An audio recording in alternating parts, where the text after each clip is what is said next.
alternative was if we won, I would shave it. So this way I get to keep it. Oh yeah, last year I was going to streak, so I think we're all better off with the pink. Can I take it out? Great.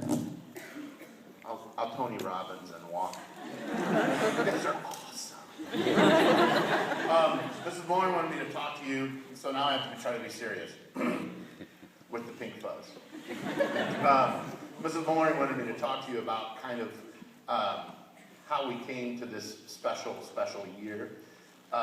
Many of you had asked how I got inspired or how we get inspired as a staff to do something that's just bigger and better year after year after year. We kind of joke with each other that after the Apple, that show, we're like, wow, what a great show. We're never going to be able to top that. And then we did 3 and 1. And we're like, oh my gosh, 3 and 1, what a fantastic show. We're never going to be able to top that. That was 4th place. We're never going to do anything better than that. Then we did The Promise. And it was pretty awesome. The judges take note of that too. The judges note our growth. And I think that that's what's exciting. And as performers, you should know that too. The judges pay close attention. But this is how we came about it. In the design phases, you guys saw the video last year of making a marching band show. You know that starts back in January.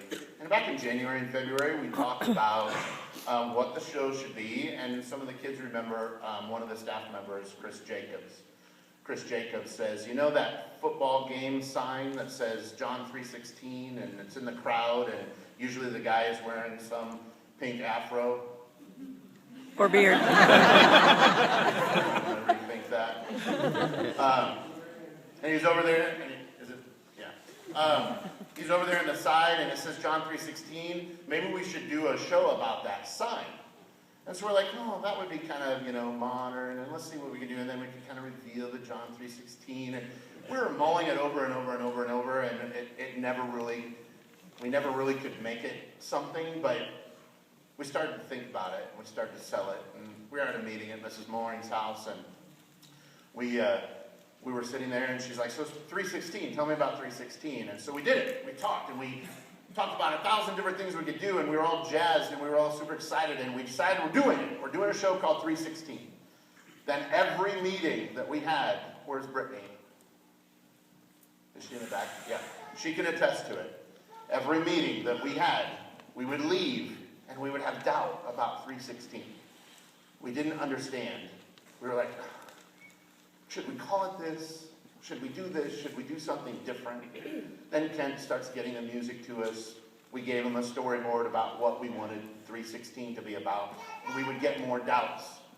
After every design meeting, we would say, if this isn't the one, if this isn't what we need to do, let's just come back next week and we'll have new ideas. Come with new ideas. Somewhere deep in my heart, and I know in her heart, I couldn't let go that we needed to do John 3:16 this year. I couldn't let it go. And so we left one meeting, and I'm driving out. We left a Starbucks, and I'm driving away from the meeting. I'm sitting there in the straight road of Coliseum Boulevard, and up pulls a white truck. Maybe some of you might have seen it. Maybe it belongs to some of you. If so, it inspired. A huge white truck passes by us, and it says, right in the corner, it stops right in my field of vision. This will come in just a moment. Right in my field of vision.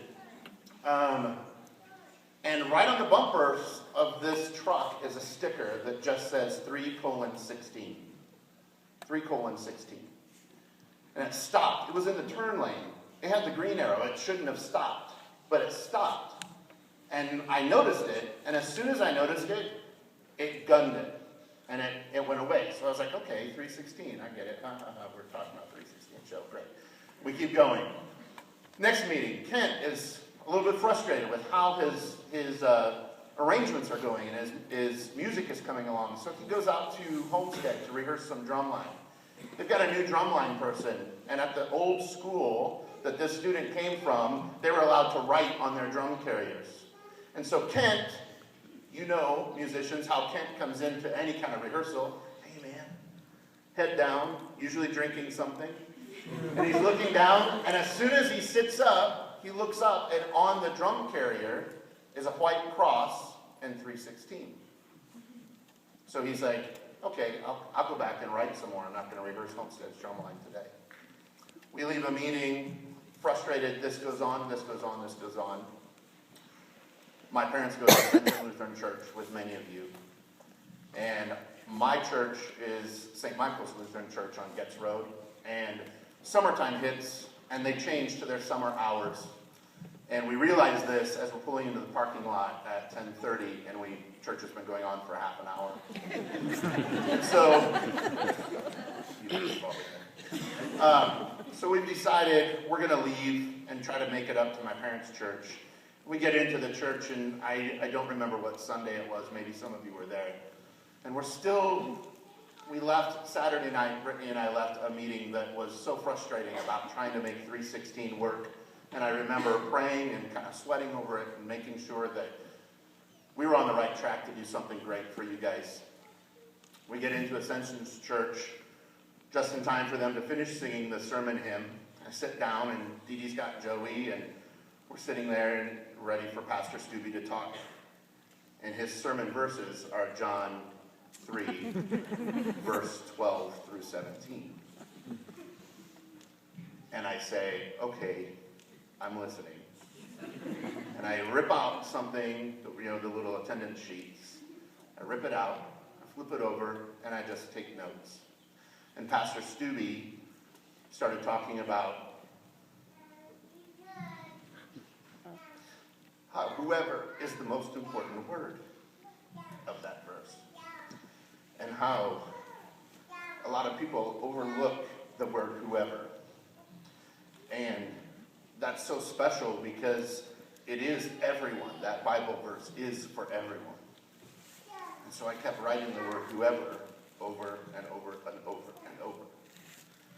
And we put the show together based around our whoever plank that we used on the field. And it was because of Pastor Stubby. And so we did our Pastor Stubby. I was like, okay, I listened. And we started building this. I started saying, Mrs. Moore, we got to have all the words out there. I kind of felt like Noah and planks of wood were coming out. Like, all right, I know it's crazy, but we have to have the verses out there. It has to be about whoever. The whoever has to be a mirror. We just got to make this work. And she's like, we can't put the words out there. I've got to get the Allegers involved. And the Allegers are like, yeah, we can do it. That's a great idea. She was like, darn it, I'm loyal. I thought I had the parents at my back, and they don't have me. Darn it. But it was a great idea. And so we met, and I schmoozed the parents, and I won it. And we ended up building the whole show around whoever and the Bible verse 316. So then, sometime in August, we decide 316, we can't sell this. We've got to call it something else. And now I'm like, I just bought into 316. How can we call it anything else but 316? And we leave a meeting, and Brittany is there, and Diane was there, and we're like, fine, we just got to call it something else because 316 is too arbitrary, and judges are going to hate it, and people aren't going to get it, and life is awful, and we're just dogs and cats, and it's awful. So we get up here, and we decide in this meeting that we are going to call the show The Promise. That is what we're going to call the show. It's going to make more sense with the music. It's going to make more sense with the Bible verse. It's going to be awesome. So I just think back then to all spring long, God giving me kind of some guidance and saying, go with 316. You're okay. See, I put a truck with a bumper sticker that says 316. See, I sent you to church late on time so you can see that in the verse. See all this? Go ahead and do 316. And now we're changing the show to The Promise. So I'm like, okay, I'll just wait. Maybe this is it. So I go to Wings, etc. to drown my sorrows. Some barbecue sauce. And I walk out, and I'm on the phone. I'm not paying attention. and I walk into this van, into that door, like this. I guess the show's the promise. And I walked away, and that's a true story. I had to take a picture, I sent it to Brittany, I sent it to Dee Dee, I couldn't send it to Mrs. Moore because she doesn't text. But I was like, oh my gosh, the show's the promise. Listen, this is awesome. And so then it became the promise. And it was a fantastic promise. And I just love to see how God works with us. And it has nothing to do with the results. I think the lesson that could be learned by your staff included is that you should really kind of always trust God. He kind of knows what's going on. Win or lose, or first, or second, or 10th.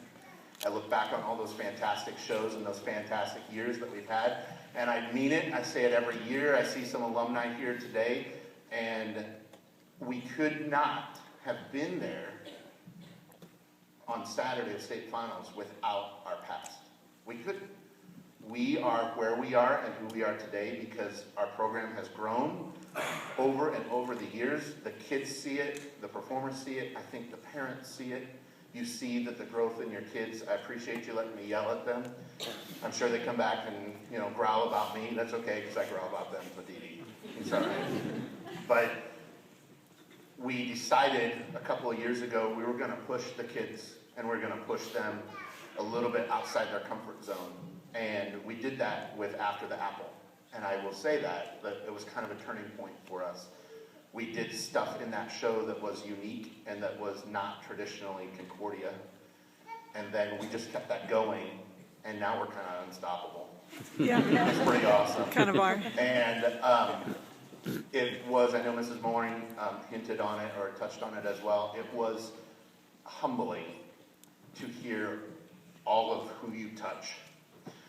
And it's neat to know that I'm part of that design process, but I meant what I said a long time ago when I first wrote a little letter to everybody after I started taking over writing the drill, that I really just hold the pencil. It's really truly God's design. And it wasn't until this year that it set home to me that it's okay. He's got our back. He's got it. It's okay. It's going to be 316. It's okay to call it the promise. This is not your design. I'll let you label it while you're here, but I got it. It's under control. So I think that's a neat message as far as the designing goes. And now some of you who've asked how I come up with the ideas, I don't. I just drive to church late and waiting for Pastor Stewie to tell me the right thing to write down. And that's what I do. I think we're going to play a judge's tape. Is that right? Are we going to do that yet? Yeah. Okay. I want everybody to hear the judge's tape. The kids have heard this, but I think it's important that the parents hear it too, because she's got a great message for us. And I think that it shows how much the show grows and how much your performance matters when it really counts. So if we're ready, we can. Finals. It's